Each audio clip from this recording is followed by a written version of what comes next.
Hi everyone, and welcome to the Fake Love and Flying Monkeys podcast. My name's Nova Gibson and I am your host. My area of expertise is in supporting victims and survivors of narcissistic abuse and other toxic relationships. I'm the principal counsellor at Brighter Outlook Narcissistic Abuse Counselling Service, and I'm also the author of Fake Love, Understanding and Healing from Narcissistic Abuse. In this podcast, we're going to be talking about everything from the initial pink cloud you find yourself on at the start through to the horrific discard and the powerful trauma bond that keeps you hooked. So take your imaginary seat on the roller coaster that is narcissistic abuse, and don't forget to subscribe to this podcast so you never miss an episode of Fake Love and Flying Monkeys. Hi everyone, and welcome to another episode of Fake Love and Flying Monkeys. Today's episode is about the daughters of narcissistic mothers.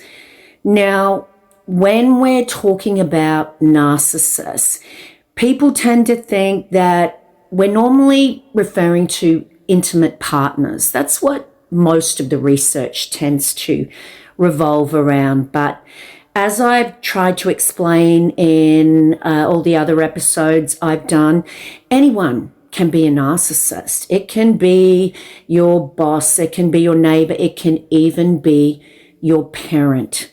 So what do you do when the person who is abusing you, the person whom you've just had your light bulb moment and realized that they're a narcissist? What do you do when it's your mother?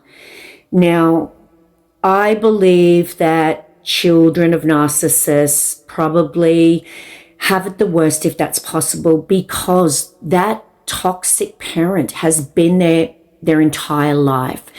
And mothers are supposed to love their children, aren't they? I mean, it's a terrible thing to have a narcissistic father, and of course, boys suffer terribly when they have that conditional love and they can never please that toxic parent. But there's just something about the mother when their love is conditional, because mothers are supposed to love their children. That's what we read everywhere. That's what we see on television. That's what we believe, and that's what society tells us. So when you are the child of a mother who cannot love you or will not love you, it is an excruciating thing. And the children of narcissistic mothers, most especially their daughters, grow up feeling unlovable.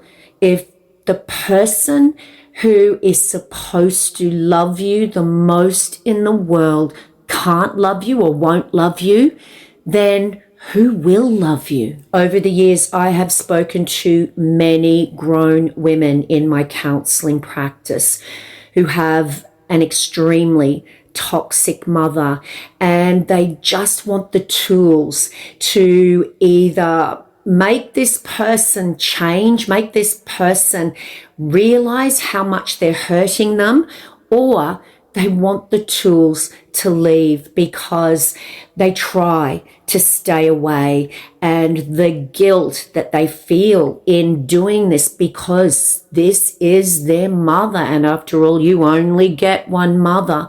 The guilt they feel is terrible. They manage short periods of time and then they go back because the feelings of shame in not being there to be that toxic mother's punching bag, so to speak, overrides their own self-care, their own needs. They've been conditioned their entire life to tolerate the abuse of their mother, and much of the time they can't even define it as abuse. They just want the tools. They want to know how to get this parent to love them and to get them to stop being so nasty, so horrible to them. And much of the time they're thinking that the problem is with them, because that's what the toxic mother has told them. And they have pitted that daughter against siblings. They have smeared that daughter covertly to other family members. And of course, they've never allowed their daughter to have any boundaries of their own, and has made that daughter dependent on them for their self-worth. And of course, what that means with the way the narcissistic mother treats them so differently from other siblings, what that means is they grow up with very little, if any, self-worth. Now, as with any narcissist, it's about looking for consistent patterns of behavior over space and time.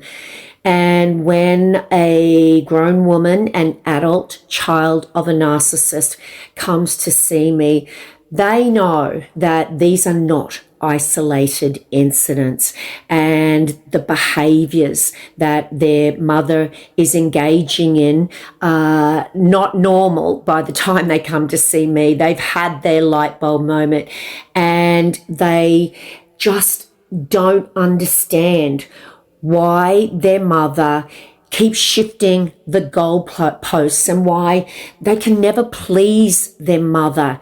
Nothing is ever good enough for her.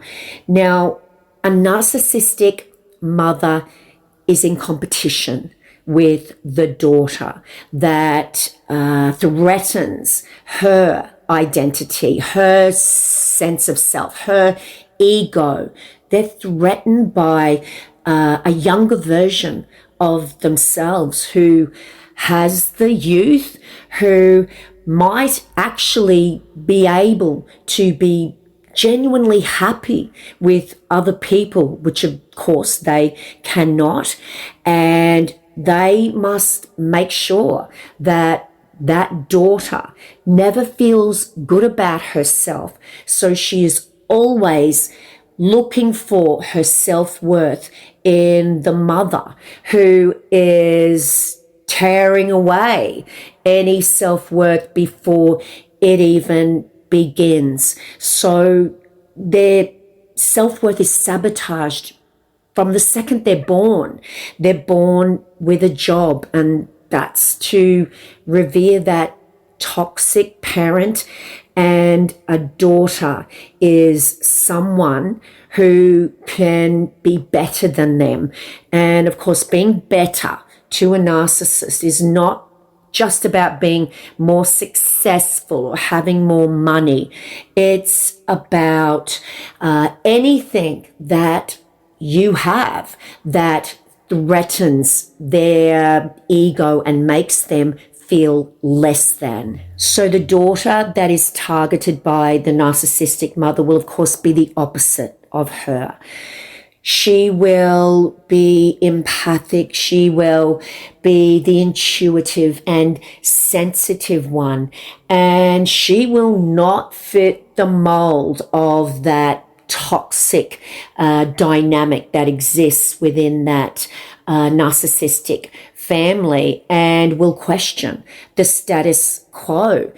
Because she does possess those traits, those loving qualities, then it will be easy for the narcissistic mother to bully her and condition her to never feel good enough, and to always be trying to outrun those goalposts that toxic mother will shift again and again and again, so that she always fails. And she will be pitted against other siblings that are in the family. She will be smeared by the toxic mother to other family members who will think that this toxic mother is loving and generous and has a child who is just problematic and just doesn't realize how much their mother loves them. And the toxic mother will make that daughter believe that nothing she ever does is good enough and she will be forbidden to have boundaries. Her self-worth will be wrapped up in forever trying to please someone who is unpleasable. Now, of course, we're taught by society to love our parents. We only have one parent. And the covert narcissistic behaviors of their mother is not obvious to others, and the daughter has been conditioned to get up and try again and again and again to make that parent love them. So they're conditioned over their lifetime to minimize, to normalize the confusing behaviors, the confusing relationship with their mother. And they're also conditioned to believe that the problem is with them and that they are a problem child. And this just doesn't stop when that daughter becomes an adult. In fact, it gets worse because that mother is aging now, and the gap between what they need in terms of image and what they perceive that their youthful daughter has, that gap has widened. And of course, the narcissistic mother, her supplies are drying up as she ages. So she falls back very heavily on the daughter that she has conditioned from birth to meet her needs and top up her ego through what we call the fog: fear, obligation, and guilt. The daughter of a narcissistic mother is a threat to her ego. And that's a terrible thing to hear. But these mothers are no different to any other narcissist in terms of their objectification of all other human beings, and that includes their own children. But the narcissistic mother's daughter is such a great source of supply to her because she has conditioned her over her lifetime to never feel like she can leave and to always try and work out why she can't please the mother and to override the confusing little jabs and pokes at her self-esteem that mother will continue to engage in for a lifetime. There are so many factors that keeps a daughter hanging in there, trying to make their mother love them. But one of the big things that the narcissistic mother relies on is those little jabs that are so confusing and not visible or audible to others. For instance, a narcissistic toxic mother will visit their mother, or their daughter will make the obligatory weekly visit to see them, and she will say something like, "Oh my goodness, you've put on a bit of weight. I'm worried about your health." Or, as I say in my book, Fake Love, regarding Sophie, look, do you think maybe you should go back on your anxiety medication? You don't want to destroy this relationship to Sophie. It's because I care about you so much. So these little infuriating jabs will come on so fast and thick, but no one else will see them, but the daughter will feel them, and it will just be so crazy making when they never feel good after a visit with their mother. Their mother will so expertly or manipulatively put them down covertly with things like telling them that they didn't wash their clothes the right way. They taught them better than that. Or why did they put those herbs in this recipe? They're cooking their meals the wrong way. And once again, all of this comes under the guise of caring or motherly advice. But the daughter knows that these are covert put downs because there is never anything nice said by their mother. There is never anything that makes them feel wonderful about themselves. It's always something that makes them feel less than. There seems to be this unwritten rule in society that the daughters should look after their mother rather than the sons. And this puts a great deal of pressure on the adult daughter who has been conditioned to tolerate the abuse and feels pressured by society to keep enduring it and can't seem to get away. If they do, those terrible feelings of obligation, guilt, and shame that they are letting down the one that birthed them. That not only comes from the conditioned feelings that lie deep within them, but also from society who tells them you've only got one mother and you need to look after her. So the shame in trying to go no contact is immense. And this is another reason that adult daughters continue to endure the toxic treatment by their aging mother, who just will not be accountable for their actions, and it gets worse the older they get. Your biggest clue that the anxiety that you feel every time you've got to pick up the phone and call your mother or you're going to see them, your biggest clue that this is not all in your head is the fact that your knees virtually shake when you have to make the call. You have to prepare for it and you have to come down from it because you know that you will feel awful. You will feel anxious and you will feel resentful, and then you'll perhaps feel angry at yourself because you have these awful feelings towards your mother. And these mixed up feelings are so understandable when you have this need to be loved by a mother who does the opposite and makes you feel like they despise you. If you have to prepare to phone your mother if you are their daughter, and you have to prepare to recover or expect to recover from hearing from them or seeing them, then this is not all in your head, and you need to trust your instincts.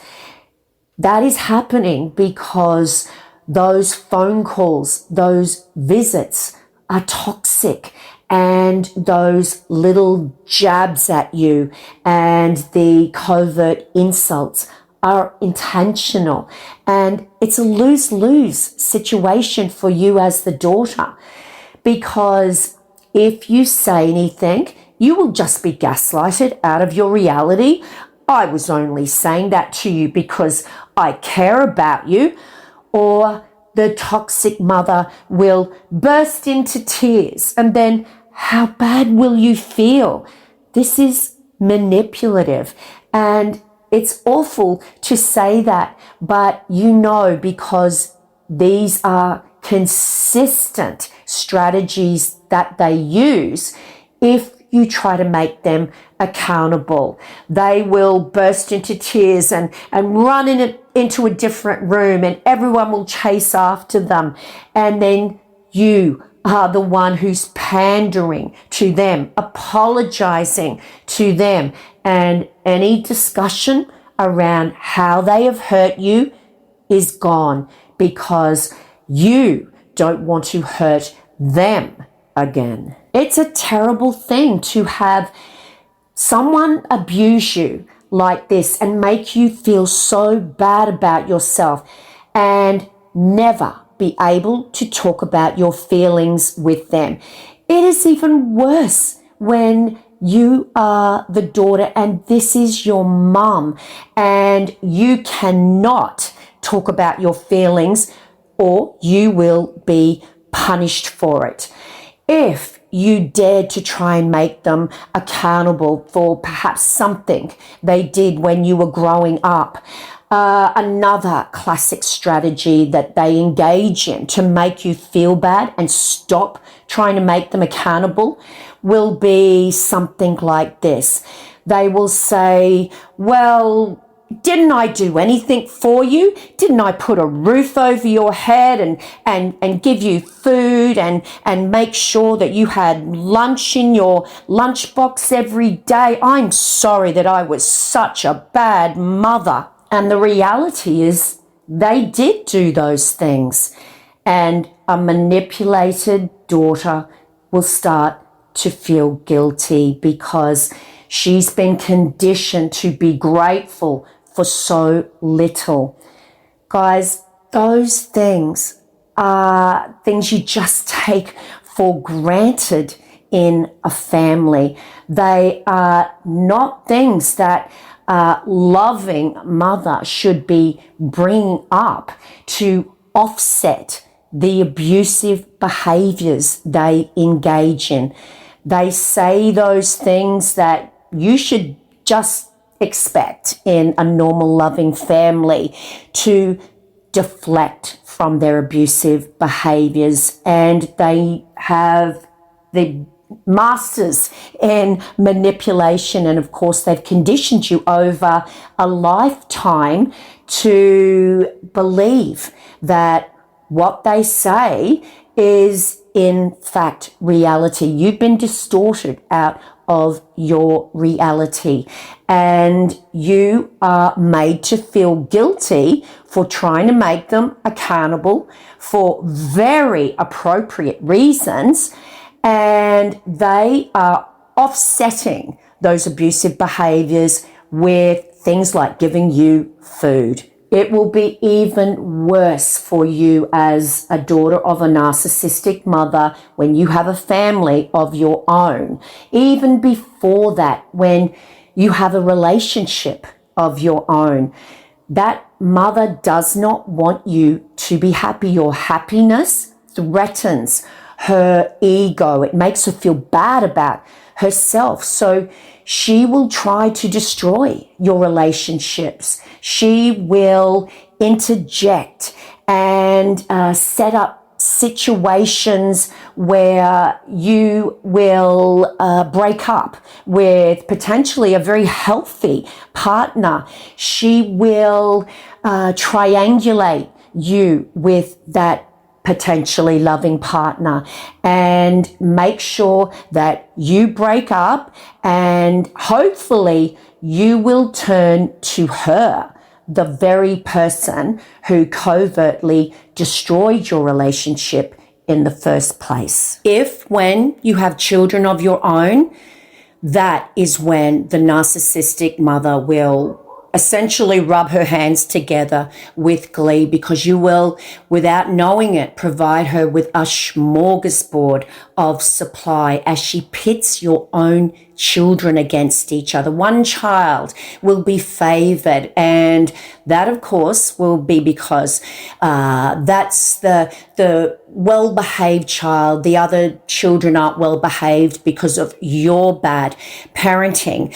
And or she will make all of the children love her so much with her gifts and her loving words and messages and visits, all the while covertly abusing you.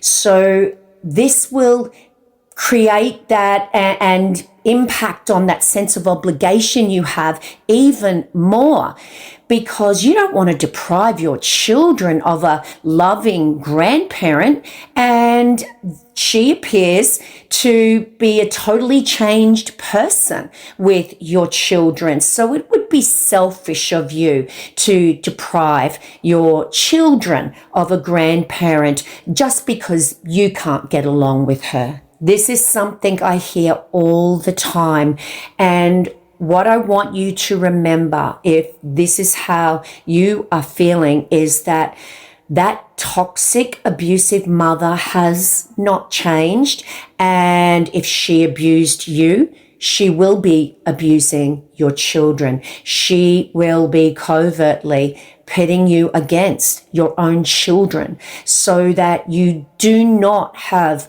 the loving connection with them that makes her feel so bad about something that was impossible for her. If this is where you see yourself at the moment, where you are enduring the abusive, covert abuse from a toxic mother who appears to be a loving grandparent to your children, then I want you to really reflect on what is happening, because the narcissist is always in a state of manipulating, no matter who they are.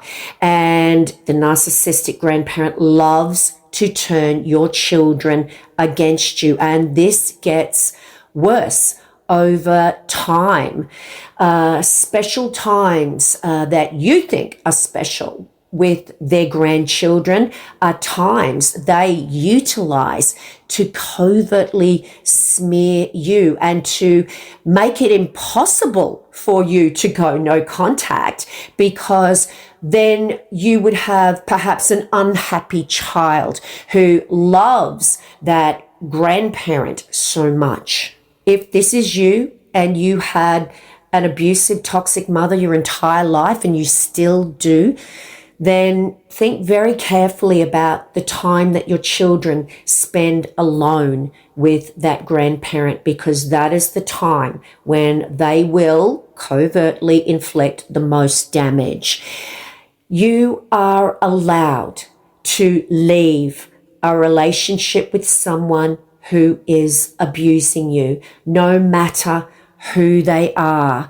It doesn't matter if it's a parent, and there is no debt to be paid with a parent. It should just be a reciprocal, loving relationship that brings you joy and happiness. It shouldn't be one that you endure for your children's sake. So yes, think very carefully about that, because they are always a narcissist and they are just manipulating your children in a different way.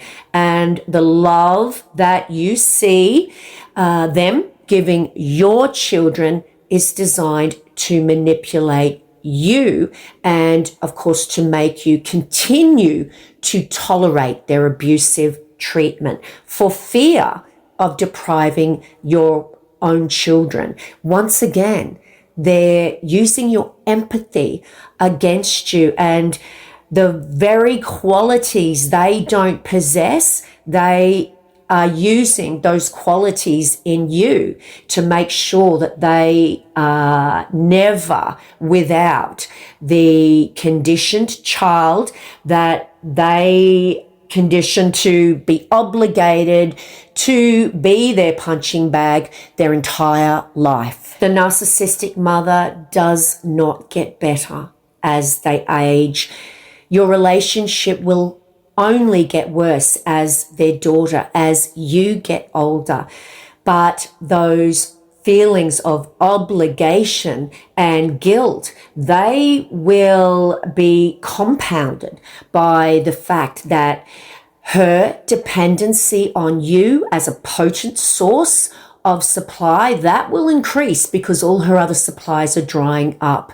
She's lost her looks and so many other platforms, her work perhaps, and she's falling back heavily on you and calling in that debt, which is the fact that she birthed you. Now, I know it will be incredibly difficult for loving grown daughters to completely go no contact with their mother, and that's because of who you are. So I'm not saying to completely leave them unless the abuse is unbearable and you just simply cannot have them in your life. What I'm saying is that if you choose to remain in their life in any capacity, is to be aware that they're not going to change and that their abusive behaviors will get worse, and they know what they're doing and they will never be accountable. So if you do choose to keep that toxic mother in your life, it's got to be with your boundaries rock solid and really limiting your time. You do not have to subject yourself to that once a week phone call that makes your knees shake and perhaps you have to lose 3 nights sleep to recover from. If you have your boundaries rock solid and minimize contact and do what makes you feel good about yourself, remembering they will never be grateful. They are not going to change.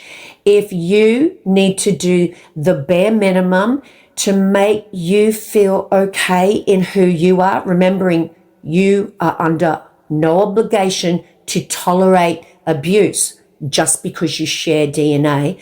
But if that's something you want to do, just keep your boundaries strong and give away the notion that they're ever going to love you the way you want to be loved by your mother. And as the daughter of a narcissistic mother who is not going to change, you've had a lifetime of this behavior. So that's clear.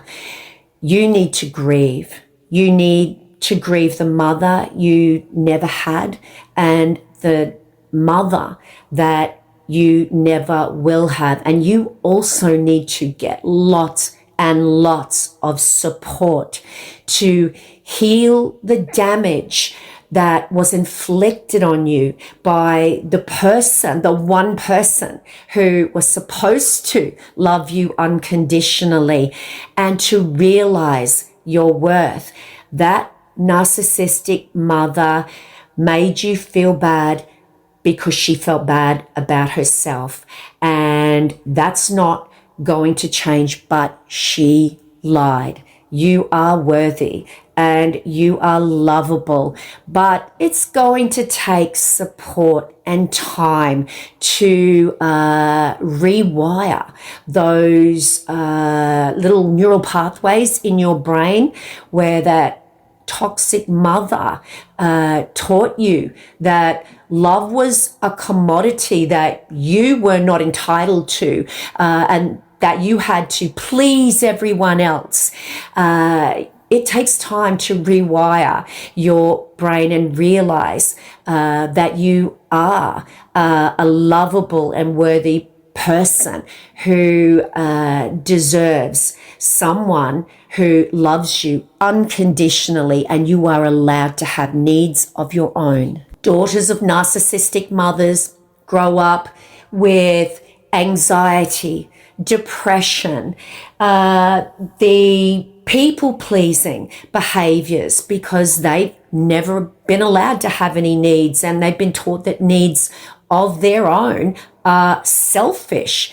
They grow up thinking that no one will love them, that there is something wrong with them, and it takes a lot of support to undo all of those conditioned responses and feelings. It can also result in having a need to be perfect all the time because nothing you ever did was right with your mother, and you've got to get everything as close to perfect as you possibly can.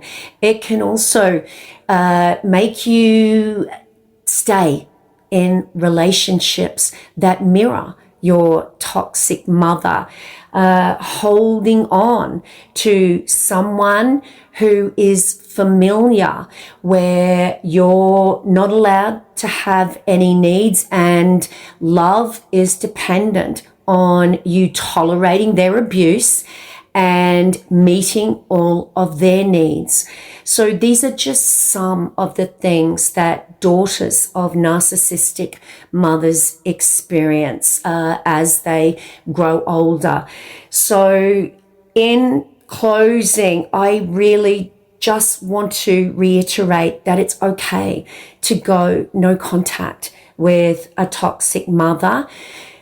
And if you do choose to keep them in your life in any capacity, then you keep your boundaries strong, adjust your expectations and grieve and give yourself closure around them ever giving you any accountability or them ever giving you the love that really is the only thing you ever wanted from them.